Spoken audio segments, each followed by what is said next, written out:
pouvez dire votre numéro d'équipe d'abord. Votre équipe, votre numéro, plan, c'est le 4. Vous avez 5 minutes pour la présentation. Je vous montrerai le temps restant au 7, 4 et 2 minutes. Ensuite, je fais un décompte lorsqu'il restera 10 secondes. 10 secondes. Ok, parfait. Exemple. Moi, c'est mon Martel, je suis conseillère chez GDS Matin. Benjamin Benoît, directeur de compte en financement commercial. Douglas Debussot, service conseil Raymond Chandot, plein. Jean-François Javet, formation continue à l'IBM.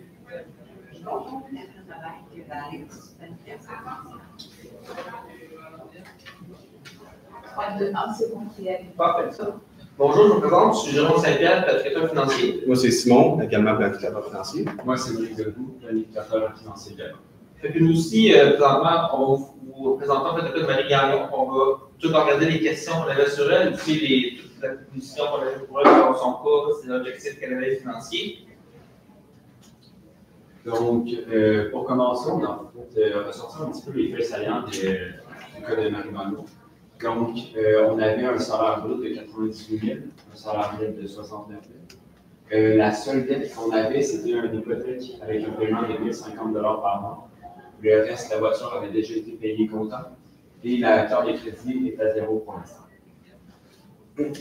Donc, pour les objectifs financiers, nous avions les objectifs à court terme, donc, comme mentionné là, dans le cas. Donc, le voyage de 15 000 là, en Europe que vous pouvez faire d'environ 2 ans, comme mentionné. Le fonds d'urgence de 3 mois. Ensuite, moyen terme, nous avions non seulement des hypothèques, donc pour regarder si c'était total partiel. Ici, l'investissement dans le CELI. Aussi, pour le long terme, nous avons la retraite à 65 ans et le PNR à 65-70, comme mentionné de votre revenu actuel. Parfait. On commence avec l'évaluation financière. On met le bilan, les actifs et les passifs que Mme Gagnon a là. On a le condo pour commencer les actifs jusqu'à 87 000. On a le réel de Madame, on a le CELI, on a le compte épargne. Le compte épargne, on a un peu de détails si c'est le compte courant utilisé pour vos transactions quotidiennes. Fait qu'éventuellement, on va regarder si 8 000 c'est nécessaire, ou sinon on pourrait prendre une partie puis éventuellement l'investir. Et aussi l'héritage, bien sûr, qu'on va tout utiliser lors de la présentation plus loin. Il y a aussi le compte enregistré dans les actifs. Le compte enregistré aussi, on propose une stratégie avec ça pour pouvoir l'utiliser plus tard dans les diapositives, pour avoir un actif total de 606 000. Les passifs, on a seulement l'hypothèque, c'est excellent, il n'y a pas de carte de crédit, pas de marge à rien, fait que c'est parfait. On revient justement un passif total, bien sûr, juste l'hypothèque de 152 000. Et puis, on a une valeur nette au final de 450 000 au total pour le bilan de Madame. Donc, ensuite, pour le budget de Mme Gagnon, on a un 5 750 $ de revenus par mois, qui est un revenu net. Ensuite, on va avoir les dépenses, donc on est passé de l'hypothèque. On va avoir tout ce qui est charges, les assurances, voyages, les dépenses de la vie courante et autres. Donc, quand on déduit ça, on arrive avec un restant de 27 $ par mois. Pour les besoins financiers, nous avions le fonds d'urgence de 3 mois, donc on a pris les dépenses mensuelles qui étaient 5 723. On a multiplié par 3, ça fait 17 000 environ. Là, en général, la population n'a pas un fonds d'urgence de nécessairement 17 000, ce qui est très bon, si vous êtes capable de l'avoir. Si c'est moins, c'est très bien aussi. Donc, en espérant qu'on ait un petit fonds là, pour les imprévus. Pour l'assurance, on peut regarder aussi pour une future rencontre. L'assurance vie, comme mentionné, là, pour faire un don. Donc, vous avez mentionné que vous avez une assurance vie, on ne sait pas le montant, on est trop au courant du montant. Donc, on peut regarder si c'est suffisant dans cette rencontre-là, puis peut-être regarder pour en avoir une autre. Aussi, on avait la maladie grave qui était, vous aviez une peur, là, à cause de votre ami qui avait une maladie, donc vous n'aviez pas aussi, on est capable de venir vous couvrir dans ce stress-là aussi. On peut regarder aussi pour l'invalidité. Puis aussi, pour le profil, on n'était pas au courant là, de votre profil d'investisseur, ce serait intéressant de le faire pour voir là, si on respecte votre risque. Parfait. Du côté de la retraite, on est allé nous aussi notre côté un peu plus généreux pour être sûr qu'il ne nous en manquerait pas éventuellement. Peut-être que 70% du revenu en fait, que vous aviez mensuellement, on revient à un revenu de salaire de 4 025 mensuellement. Du côté des rentes, ce qui est provincial et fédéral, on a un total de 2 135. Et puis, de l'autre côté, on va avoir le REAC. On a fait une estimation que les investissements prévus, on aurait un retour d'environ 900 $ grossièrement mensuellement. Fait qu'au total, il nous manquerait effectivement un 990 à couvrir. Justement, il va y avoir un petit manque d'informations qu'on a plus du côté du régime de la retraite universitaire. On ne savait pas si vous cotisez combien, votre employeur cotise combien, et puis le total que vous avez déjà accumulé présentement. Éventuellement, c'est une information intéressante à savoir pour savoir si ce côté-là, vous avez un manque, si le 990 est couvert ou il y aurait un manque. Dans cette optique-là, il y aurait la possibilité de couvrir avec un peu plus de réel pour faire d'autres modifications pour que ça soit suffisant. Donc, ensuite, au niveau des stratégies, avant d'embarquer vraiment en profondeur là-dedans, on voulait en revenir un petit peu sur c'est quoi un REER. Donc, en gros, ça va être un compte enregistré qui va vous permettre d'épargner pour votre retraite. Il va servir à autre chose, mais dans votre cas, ça va être uniquement pour ça. Dans le fond, toutes les cotisations que vous allez faire pour venir descendre votre salaire pour payer moins d'impôts.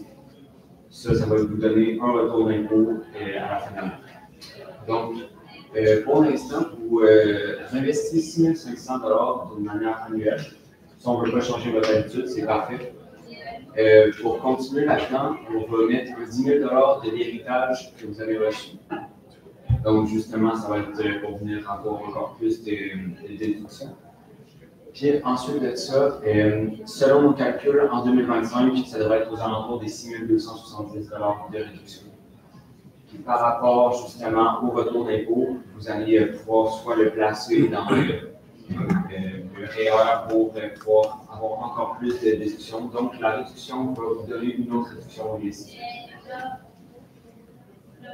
Donc, pour les stratégies de placement, grosso modo, là, avant de continuer, un CELI, c'est un compte d'épargne libre d'impôt. Donc, tout rendement fait à l'intérieur est libre d'impôt. Donc, vous ne payez jamais de pénalité, rien. On peut retirer en tout moment, on peut retirer 18 fois dans l'année si on veut.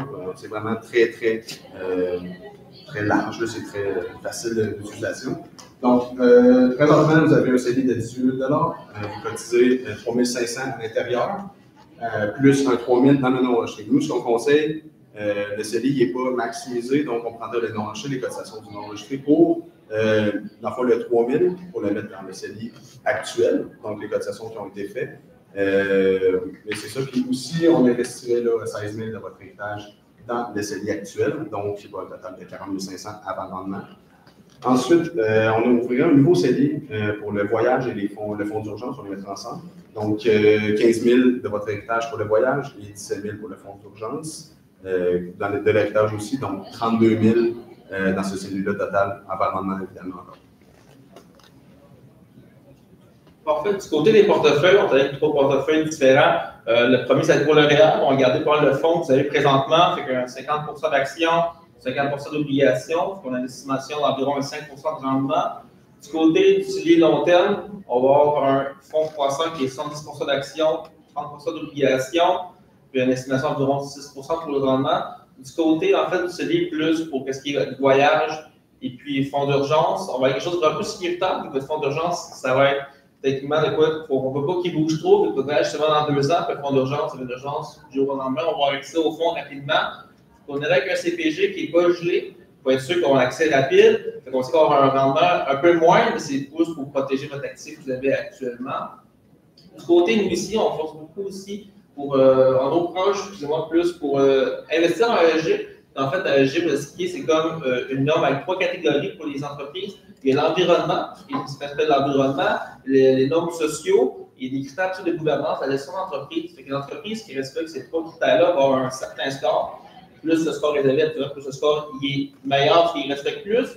Aussi, que ça veut dire à travers l'entreprise, il va avoir absolument un rendement plus stable, une croissance plus stable, il va avoir moins de gros changements dans la gestion, puis des gros, des mauvaises nouvelles qui arrivent, disons, qui ont déversé des produits chimiques, quoi que ce soit d'autre. Donc, il est meilleur respect de l'environnement, c'est aussi excellent pour notre planète. Donc, on est rendu à la gestion de la dette. Donc, à ce niveau-là, en ce moment, on a un paiement hypothécaire de 1 050 $ par mois. On vous a parlé un petit peu de l'héritage. On a dit qu'on allait mettre en CELI et en REER. C'est là-dessus qu'on va mettre le gros de l'héritage. Dans le fond, on va venir payer au complet le solde de 152 000 avec le 210 000 d'héritage.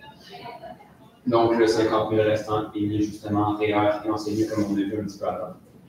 Donc, l'avantage avec ça, c'est que vous allez pouvoir dégager 1 050 $ de plus par mois dans le budget. que vous allez pouvoir investir, mettre dans des voyages, des futurs projets ou autres. Et il y a aussi,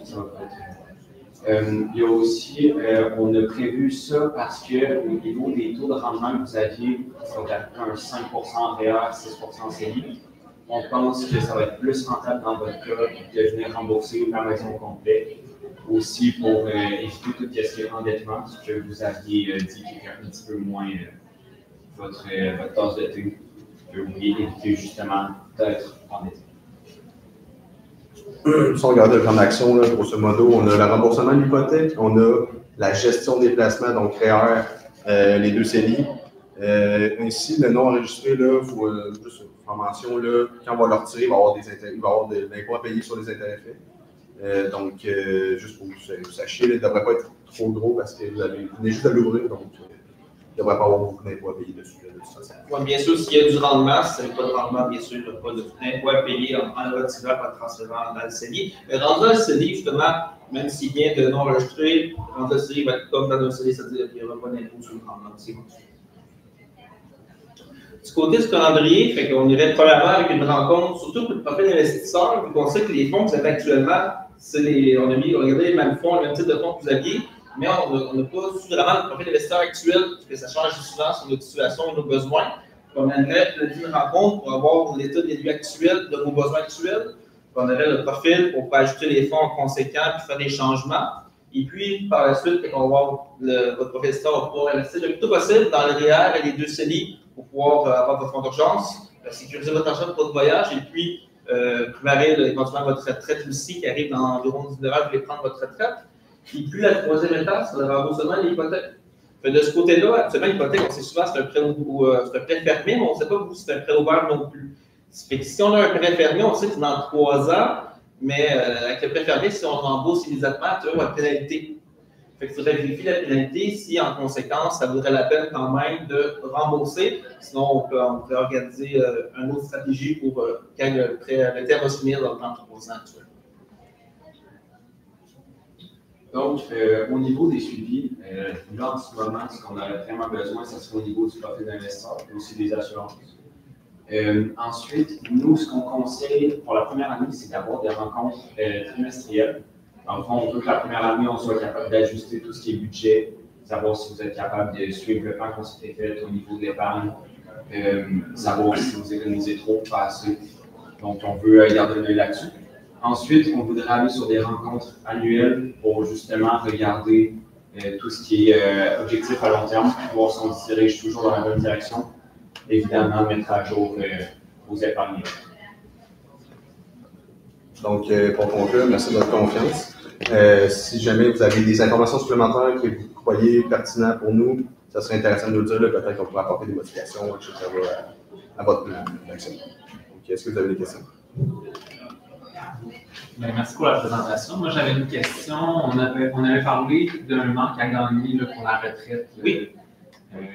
Avec tout ce que vous proposez, est-ce qu'on arrive à ça, au manque à gagner? Puis si oui, pour combien d'années? Pour quelle espérance de vie pour la retraite? On est allé avec l'espérance de vie pas mal d'une personne, d'une femme, ça va environ jusqu'à 85-86 ans. Fait que vu qu'on partit de la retraite à 65 ans, on a calculé un 20 ans. Un 20 ans, puis on est allé aussi, techniquement, il manque un peu d'informations du côté vraiment du régime qu'elle a avec son employeur. C'est plus d'informations-là qui nous manquerait. Après ça, on pourrait plus dire précisément s'il en manque ou si on est suffisamment, en fait. Ça va dépendre de qu'est-ce qu'elle a avec son employeur éventuellement. Puis là, on peut plus faire le calcul s'il y a un manque finalement à gagner ou pas. Et aussi au niveau du REER, c'est une estimation assez grosse. On avait dit que c'était 900 $ par mois. Honnêtement, on l'a mis un petit peu plus bêché pour pas avoir des attentes plus hautes que ce qui est réellement la réalité. On pense honnêtement que ça va être beaucoup plus que ça, sans compter justement ce que mon collègue Jérôme a dit. Le manque qui est beaucoup moins gros que ça. Puis ça compte pas justement les autres épargnes, par exemple le CELI. Merci. Vous avez parlé là, de peut-être attaquer la question des assurances. Pour vous, est-ce qu'il y a c'est quoi, en fond, votre façon d'évaluer c'est quoi le besoin? Qu'est-ce que c'est? ça dessert vie, invalidité, maladie grave, qu'est-ce qui serait la priorité du président? Effectivement, principalement, c'est son inquiétude sur en fait, la maladie grave. En fait, comme mon collègue a parlé, elle a un stress à cause de son avis qui est aussi une maladie grave, mais aussi, principalement, je dirais que cette optique-là, maladie grave en premier, vraiment pour son stress personnel. Éventuellement, elle veut léguer aussi par un don, c'est très bien. Fait que ce jour-là, je vais être prioritaire avec la maladie grave et l'hépatite pour ses besoins quotidiens qui sont presque à là. Par la suite, j'irai l'assurance pour le don. Par la suite. Mais les montants, c'est que s'il manque d'informations du montant de l'assurance vie, si ça couvre le besoin, disons, on va faire un don de 100 000, l'assurance est 90 000, il faut avoir dans ces yeux de pas les chiffres de ce côté-là. Okay. En gros, c'est sûr qu'on est conscient qu'au final, elle n'a pas beaucoup de passifs, elle n'a pas d'enfants sous sa responsabilité, du moins actuellement. Donc, on sait que le besoin est un petit peu plus bas. Donc, ce qui va être vraiment à retenir, ça va être surtout le montant du don qu'elle peut aider dans la période. S'il y a peut-être de la famille, on sait qu'elle avait une nièce aussi, peut-être qu'elle peut aider. Donc, après ça, avec ça, on va pouvoir justement trouver un montant qui va contenir Mme Grant.